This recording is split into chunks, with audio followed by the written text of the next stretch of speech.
Ladies and gentlemen. Signore e signori, questa è l'altra anima di Europa Nostra, Georges Chaminet.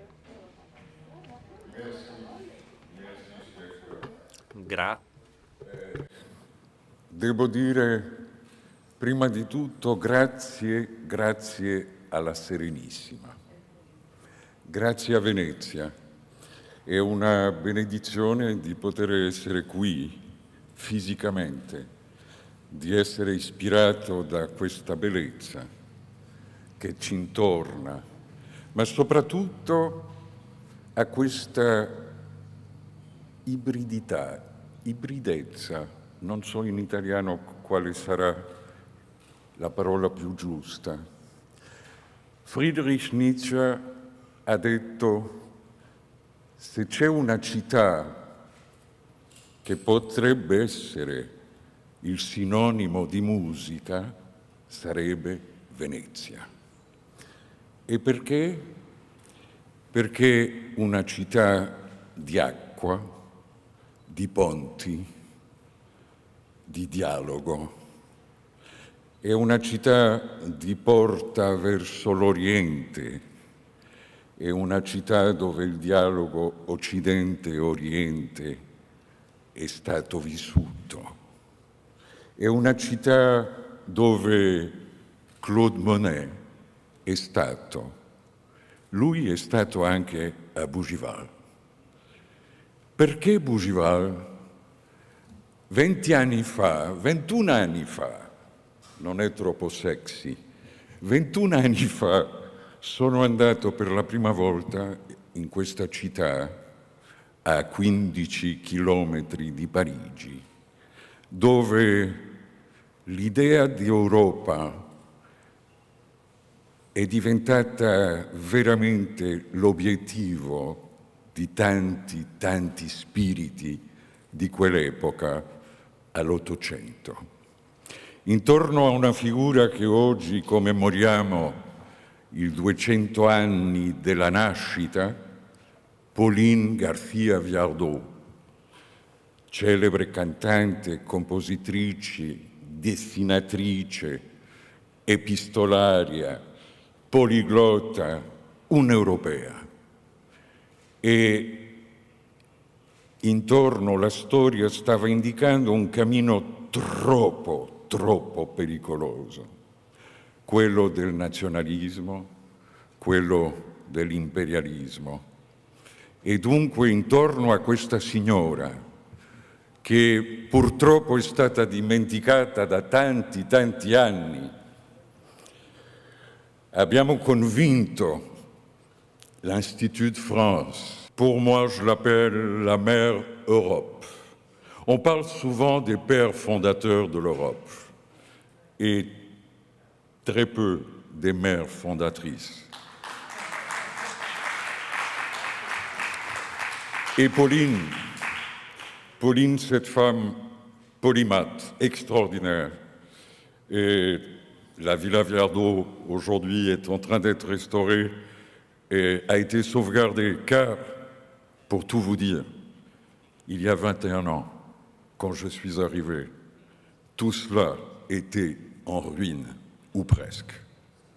Et pas simplement la maison de Pauline Viardot, la dacha de Tourguenieff, mais également la maison de Georges Bizet. Là où Bizet a composé Carmen, l'opéra le plus populaire au monde. Là où malheureusement il est décédé à l'âge de 36 ans. 36 ans. Et avec surtout le désespoir d'avoir eu un échec avec Carmen qui après va être reconnu internationalement et qui aujourd'hui est l'opéra le plus populaire au monde. Mais je n'étais pas content simplement de donner vie à ces lieux qui sont en train d'être restaurés et qui feront partie intégrante de ce projet du Centre européen de musique. Pourquoi Centre européen de musique? Bien sûr, parce qu'il y a un domaine musical fondamental qui s'est passé dans ces salons de Pauline Viardot à Bougival où Charles Gounod, Jules Massenet, Giuseppe Verdi, Richard Wagner, Franz Liszt et tant d'autres, Gabriel Fauré, ont créé même des œuvres dans ces salons. Donc, de là est partie cette conscience culturelle européenne, devant ce que l'histoire nous montrait de nationalisme, d'impérialisme, avec la guerre franco-prusse, avec la première guerre des Balkans. Il y avait un monsieur qui était là souvent chez Pauline. Il s'appelait Victor Hugo et il a écrit « Les États-Unis de l'Europe » à partir des discussions qu'ils avaient dans ces salons, dans la Villa Viardot. Et donc, hélas, ils sont sortis perdants, car très vite après, les deux guerres d'une cruauté absolue sont arrivées en Europe. Et donc là, ils ont perdu. Mais nous, aujourd'hui, on le sait. Et donc la responsabilité est beaucoup plus grande. Et c'est là, et je vous dis un grand merci à Andrew Potts, qui était là aujourd'hui et qui a dit « Quand l'économie et la culture se donneront la main, c'est le moment, c'est aujourd'hui qu'il faut que la culture donne la main à l'économie et que l'économie donne la main à la culture. Car sinon, on va droit dans le mur et nous sommes ici dans une ville de pont. Et ce pont se fait aujourd'hui, à mon avis, grâce à la musique. Pourquoi la musique? Parce qu'elle est tout ce que vous venez de voir. Elle est présente, elle est nous. Quand on dit personne, ça veut dire personare. Quand on dit prosophone, on dit la même chose. Ce n'est pas simplement le masque de l'acteur de la tragédie grecque ou latine, mais c'est le son juste de tout un chacun. Je pense que l'art le plus universel est la musique. Et aujourd'hui, la musique doit être inscrite dans le programme du New European Bauhaus, car elle est l'âme de l'Europe. Quand vous allez aux États-Unis, quand vous allez en Asie, quand vous allez en Océanie, quand vous interprétez des chefs-d'œuvre de Beethoven, de Mozart, de Verdi, on dit la musique européenne. L'identité est là, car elle est hybridité. L'Europe, son histoire, c'est une histoire de croisement, de dialogue entre contraires. Et Héraclite le disait, la musique, c'est celle qui épouse les contraires. Et donc, je vous demande à tous, et je sais que l'esprit elle-même, car tout ce que j'ai pu entendre ces jours-ci nous mène exactement dans la même direction. Il faut une âme. Et la musique est cette force immense, ce don immense et gratuit que nous avons reçu depuis la nuit des temps, qui nous permet de réunir le corps, le cœur et la raison. La tête, le cœur et le corps sont réunis par l'acte musical lui-même. Aujourd'hui, à Bougival, et c'est ça qui est important, le passé et le futur se conjuguent au présent. Car dans ce Centre européen de musique, il y aura naturellement ce patrimoine qui est sauvé grâce à nous, mais il y aura également un auditorium, il y aura une académie de musique où les jeunes musiciens, après diplôme, vont pouvoir rentrer dans la vie professionnelle avec tous les atouts nécessaires qui manquent aujourd'hui. Car ce qui est important pour un musicien, c'est de s'exprimer. Et aujourd'hui, les jeunes musiciens ont très peu d'espace d'expression. Et donc, c'est ça notre but. Mais c'est aussi un laboratoire de recherche musique-cerveau. Nous savons aujourd'hui scientifiquement prouvé combien la musique est un atout majeur pour des maladies neurodégénératives, pour le Alzheimer, pour le Parkinson. Combien la musique aujourd'hui est importante pour des troubles de comportement comme l'autisme. Ceci fait partie de notre ADN. Un institut de recherche où il y a aujourd'hui déjà 20 éminents scientifiques, humanistes, cliniciens qui travaillent sur la transdisciplinarité, pas l'interdisciplinarité. Car l'interdisciplinarité, c'est une façon de voisinage très sympathique parfois. Ah oui, bonjour la philosophie, bonjour l'histoire, bonjour l'astrophysique. Non, ici nous travaillons dans une transdisciplinarité à cause de ce fluide alchimique qui est la musique. Et tous ces grands scientifiques, tous ces grands humanistes, tous ces grands cliniciens ont voulu prendre le pari de dire « Oui, à partir de la musique, on va trouver d'autres moyens, pas simplement pour le bien-être, pas simplement pour la santé, mais aussi d'autres connaissances qui vont pouvoir surgir de ce dialogue que cette hybridité qui est la musique permet. » Donc, enfin, regardons la musique pas comme un entertainment, pas comme un divertissement, pas comme un objet de consommation, parce que le moment, mesdames et messieurs, est devenu aujourd'hui urgent que nous sortions de cette dichotomie dans laquelle on nous a installés pendant des décennies, celle de devenir soit producteurs, soit consommateurs.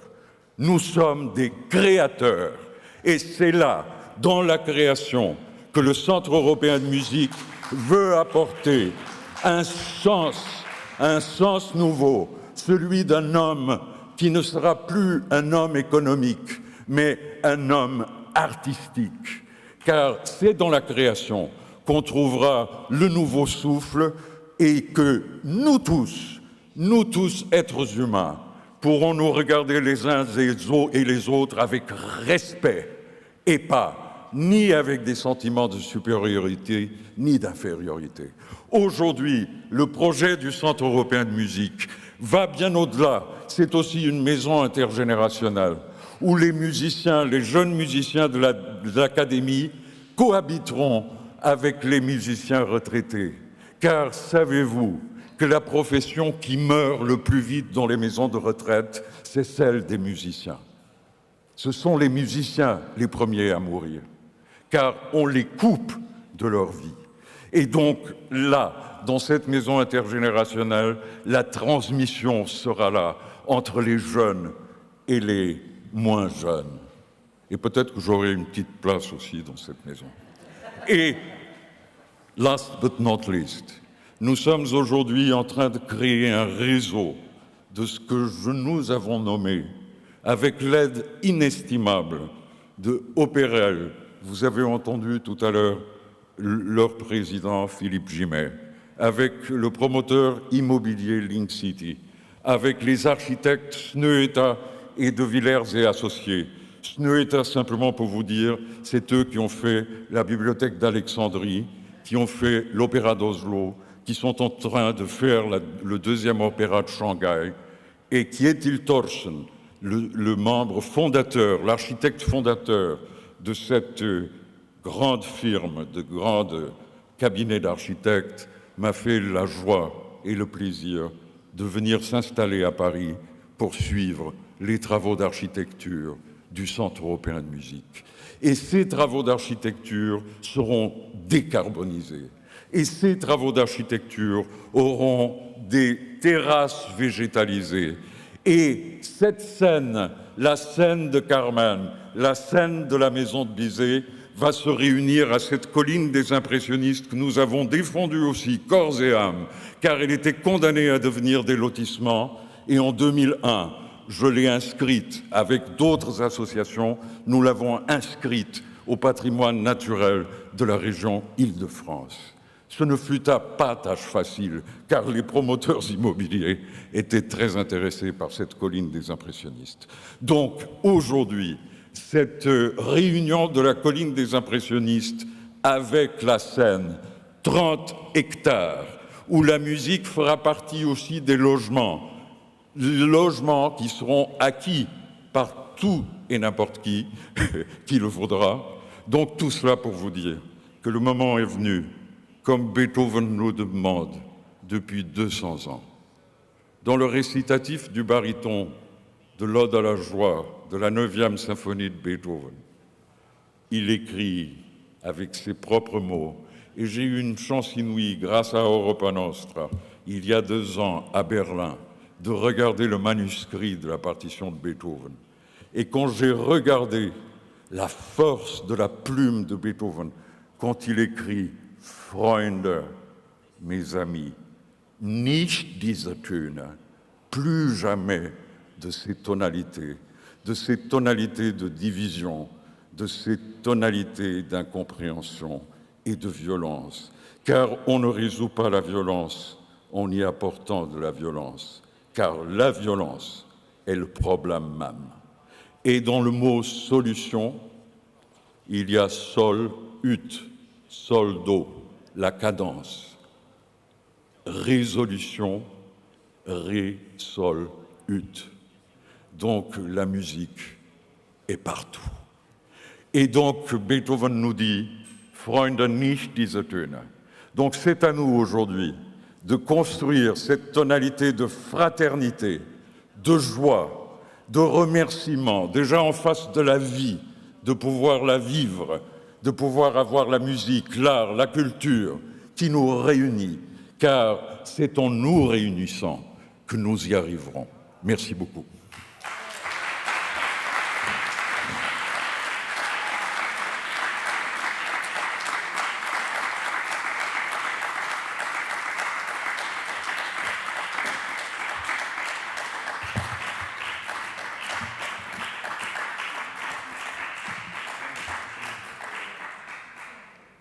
I hope you all... Eh bien, c'était une très bonne idée. Georges Chaminet pour nous encourager à nous envoler et à faire ce sursaut de fraternité et surtout de changer la tonalité pour aboutir à cette nouvelle renaissance de l'Europe.